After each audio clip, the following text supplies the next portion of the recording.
Hello everyone and welcome back to Timberborn and the busy little colony of Reddington. Let's begin.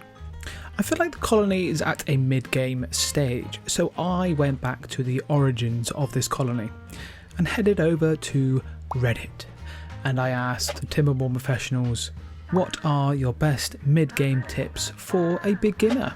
It's just so I can share all the knowledge with you guys. Let's jump straight in. But before we begin, there's been a few changes. One of them, as you can see, the industrial area is coming along lovely. And we've had a few additions as well. Granted, we're not at the stage where we can actually start producing a lot of it, all the extra stuff, but we've got them down ready to go. That's the main thing. And also, the penis is finally complete. Look at it, it's finally done. Look at it in all its glory. Isn't it magnificent? The girth, the length.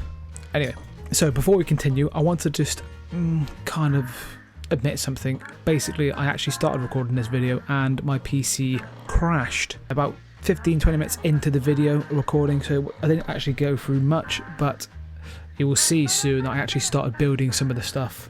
So, from this person, I'm not even going to bother trying to pronounce that because my dyslexic ass will pronounce that wrong. So, they said a few points.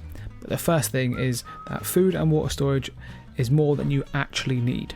And I'm a big lover of this. If you've noticed through the videos that my food storage is usually always quite full up. They're also saying place small warehouses and tanks in and around the map to make it easier for beavers to get what they need, i.e. thirst and hunger, so they can satisfy them when they need it. So like this, where I've got 2 tanks next to the houses, sort of an evening, like he just done there, or she done. They can just quick pop in, have a quick drink before they go to bed, all that good stuff, you know? Just looking out for your beavers, really. Also, as you can see, right in the centre of the industrial area, I've got another water tank. And also over here, where we've got a couple of beavers working up here, out of the way. So we just placed a couple of little bits here, just so that they can jump down here, have a drink and get some food when they need it. Lovely. And also, there's another one that is saying to place large storage or storage near large construction. I love this. It's like getting a Wix delivery for you American viewers. If you don't have Wix, basically say a building supplier in the UK. Something like this. Ooh, wait, hold on a minute. What does this mean? Does this mean that you're building something big over here? Yes, it does. It does indeed. But that's for a future video, and I cannot wait to start this because it's so exciting. The ideas are going through my head. I love it. I love it. But yes, something big will be happening over here, so keep an eye out for that. So yeah, a few good little tips from that person there. The next person, Early Bird with a Worm, they've already caught it, good on them. They're basically saying tubeways and number crunchers, don't wait on getting them, get them as ASAP as soon as you can. Obviously for us it would be zip lines and observatories. So at the start of the video, if you noticed, I actually have them building, as we can see here. So they're slowly building the observatory and the zip lines as we speak. Then this will hopefully help streamline the colony. I'll probably get it in the comments saying, why have you built the observatory up there? I wanted to build it up here purely because of the fact of aesthetics. But yes, as you can see, we've got the zip lines coming down from the observatory for those beavers working away up here, going down to the industrial area, and then going straight to the storage unit here. So if they're hungry or thirsty when they finish work, they can come straight down here, grab a quick bite to eat, quick drink, and then chill out in the chill out zone.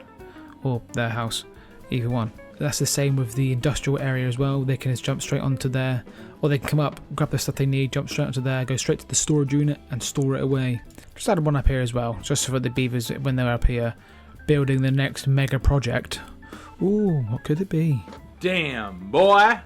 They can just jump straight down to there as well. Beavers are going to love it. Absolutely love it. Moving on. So the next post, No Mouse, basically said hauliers, like, don't underestimate them. And I will second that. In the early days of playing the game when I was a beaver noob, I would look at the hauling post and be like, don't need them, mate. Don't need them. Why would you need them for? They're not important. You soon learn they're quite important and they're very, very handy. Basically, again, with the zip lines, it kind of just streamlines your whole colony. Where the beavers that are actually in the workshops building what they need to build, they can just carry on building rather than actually carrying the stuff where it needs to go or getting materials they need to build the gears, for example. the Hawleys are going to do it for them. It's a beautiful, beautiful like community. They all work together like a team. And you know what they say? There's no I in team. And this next person, again, I am not even going to attempt to try and pronounce this because I'll... Okay, right, hold on. I eat Turantulus. Huh? That's how I see it. that's how I see it. So, yeah, we'll leave it as that. They said to raise your riverbank by 2. Well, they actually said by as many as you can, but I've kept it as 2. Actually, I read this and I thought, actually, it's a good idea. I like this. We have actually already done it, but it's really good. Basically, you know, I've utilised this map and this side here because it's already 2 blocks high. So I've added the wall this side here and created basically a mini reservoir. And obviously, like I said last time, it's actually extended the green area. So I do need to sort these farms out soon.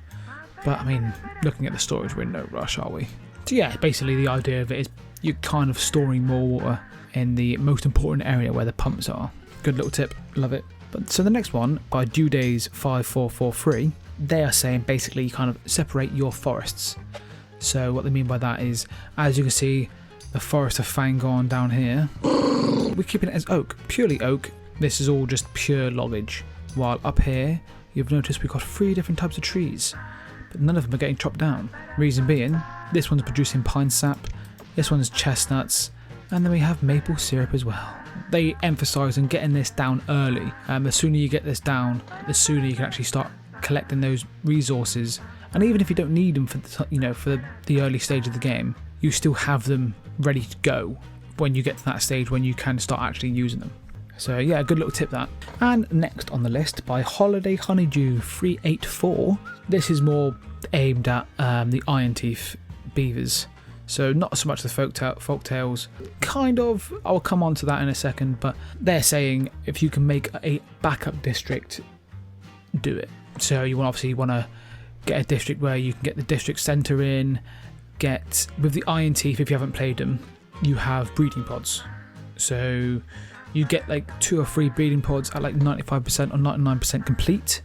So they're almost complete and almost giving those little baby beavers. You maybe a house or 2, a couple of full water tanks and a couple of food storages, full food storage, whatever, and have that ready to go just in case your colony goes Pete Tong and everyone starts dying and you lose it completely. Could be a disaster, you never know. But then at least you've got that backup district where you can kind of go, right, this one's failed, I'm going to move on to this one here, and then you can start afresh and even move all those little beavers over to here. But yeah, that kind of moves me on to the next one on the list. They're basically saying making a culling district. So kind of similar, not really, rather than a backup district, you're making a culling district. Sort of like the Hunger Games, You'll have the beavers that volunteer to go over to this culling district if there's too many beavers. And then, oh, what's happening here? Hold on. Oh, water's getting low. No, we still got 1 block left. We still got plenty left. 14 days left and we've got 200. In fact, I'm actually going to pump some water because if that runs out and we only got 200, 300 water left in the tanks, probably best to get some water stored up before this completely goes. Where was I? Yeah, making a culling district, sorry. Basically kind of sacrificing the few to save the many. You're sending those brave beaver souls off to meet their end, basically, just to save your main colony. Me though, even though it is a good tip, handy tip, me though, I couldn't do it. I love my beavers and I'd like to think they love me too. So it is a good tip, I just couldn't bring it upon myself to make a district as a culling district. I just couldn't do it. If one dies, they all die. Sorry guys. You have to live with that. We're as a team, But yeah, good little tip. The next one, Gogorath, if I'm pronouncing that right, but on their one they've put kind of like a list of 5 tips, and kind of like 1, 2, 3 and 5 have already been kind of mentioned, but number 4 hasn't actually already, so far anyway. It has before in other videos, but on this one it hasn't. Don't sleep on happiness. The happier your beavers are, the more effective and efficient they're going to be at living. That's one of the benefits, and movement speed and also working speed. So we're actually going to work on this now. So we already have a few things down here. As you can see, we got the Lidos, and we've got the rooftop terraces down here, and we also have some campfires over here. I could probably move them actually a bit closer to the actual colony, but solid.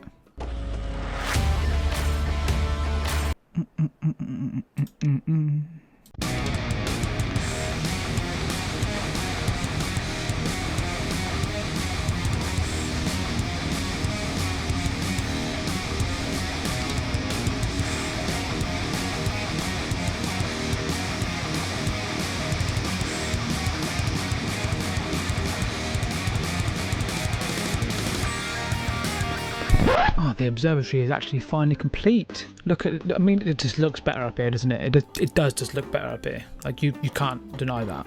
All right, it just does. But yes, sorry.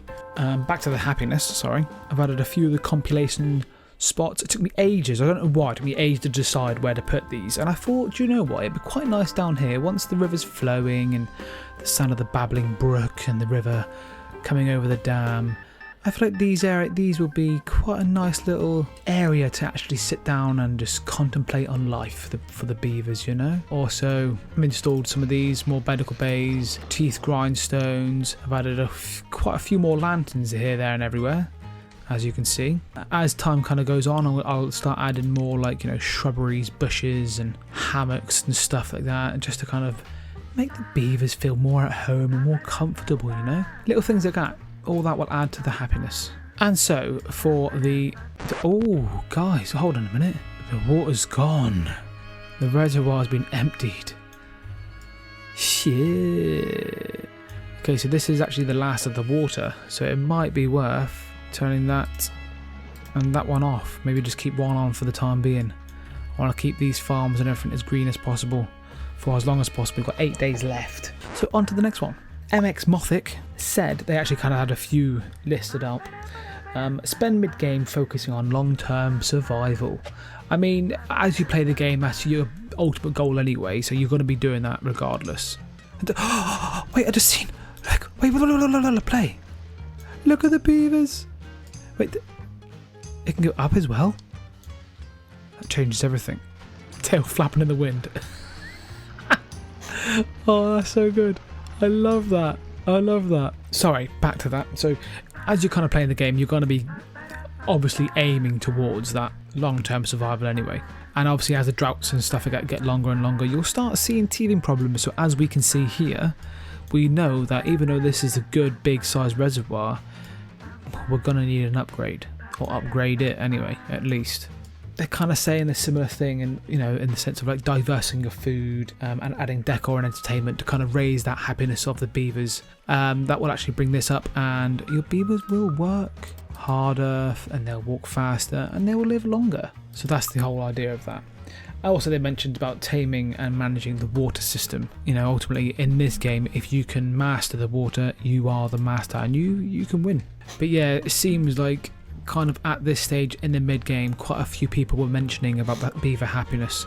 Early game is about pure survival, and then supposedly at this stage you want to kind of not just survive but start thriving, and that's when the happiness comes into play. So the next one, Soiza Kizi, I think, kind of like someone said before, but it's better to overproduce than to produce exactly what you need, and I definitely would second that. Like, I think even though some people probably say, oh, you can micromanage more XYZ, I think I would rather have a beaver sat in the farmhouse ready to go because we have too much food than a beaver constantly working all the time, struggling to keep up. Obviously, if that happens, then it's kind of telling you that maybe you've got too many beavers or you need to increase your food production. So it's another thing to keep an eye on. And then next point to get across was, if you're using water power, as like we can see here, obviously not being used at the minute. If you are using that, try and get it so that it is at the beginning of the water source. That way, as soon as the drought is over and the water comes back, you're producing power. I actually thought this was actually a really good idea and a really good plan. As much as this was a awesome idea and an awesome machine, I might even try and take that idea up. And obviously all the others that they've mentioned have actually already been covered in this video. So the next one on the list, Captain of the Vessel, mentioned rushing dynamite and metal production will pay off. So basically, the sooner you can get Dynamite and Metal, the sooner you can start manipulating your area around you. So for example, the penis. With these, apparently you can actually build on top of them. There is a way of doing it. I've yet to figure it out, and I'm not even going to look it up or try and ask anyone how to do it. I'm going to try and figure it out myself. I've got an idea and I've got a plan. Basically, if you can get your dynamite and your metal production off the ground sooner rather than later, start making those changes to your colony that you want to do. And the drought is literally about to end, so I'm going to turn these on. Oh, so in my last video, I actually had a couple of people comment saying, where's your overflow for your reservoir? Obviously because I've changed to sluices, and it is back here. So this is a kind of like a diversion system for the bad tides. The captain of the vessel also mentioned it's kind of a simple one, but I can imagine beginners would overlook it. Basically, if you're going to expand your houses and your colony, basically get more beavers in, you need to make sure you expand your food and your water production first, and make sure that your system can handle the extra mouths. I mean, there is ways of working out, and I think in the first video I done, I think I show the working outs in that. So if you haven't watched it, go back and watch that, and you will see how much water and how much food you need per beaver, or per 10 beaver, or per house, or XYZ. So yeah, go back and watch that if you haven't already. And then last but not least, we have Grumpy Thunder of the name, plan for long droughts, which we're trying to. So they've mentioned, which I've seen quite a lot, is utilising the 3x3 holes. The evaporation is a lot slower than say 2x2 or even a 1x1.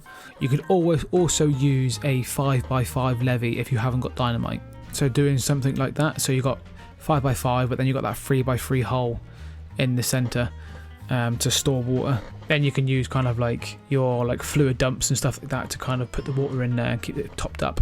So yeah, that's what they're kind of saying. They've also mentioned that large tanks are a priority. Before you get them, you're kind of like, yes and no. But as soon as you get them, you kind of realise actually that that's a shit ton of water for the square footage that you're using. Also, if you're going to build a reservoir holding that much water, it'll be a lot larger than that, basically. And people would forget this, especially beginners. The water doesn't evaporate in a large tank, where it does in a reservoir. So reservoirs, yes, are handy, but a large tank is quite essential, especially at this stage, I reckon. Probably one of the first, bigger buildings you want to unlock. But there you have it, guys. I hope you've enjoyed the video. Remember to subscribe to get any more tips on this game, and obviously just follow this colony if you're enjoying it. And also please leave in the comments any tips that hasn't been mentioned or anything out that you think should be mentioned, and tips that you just enjoy in general or you think are really good. We love to share and learn on this in this channel. But yeah, and I'll see you in the next video. Ta-ta for now.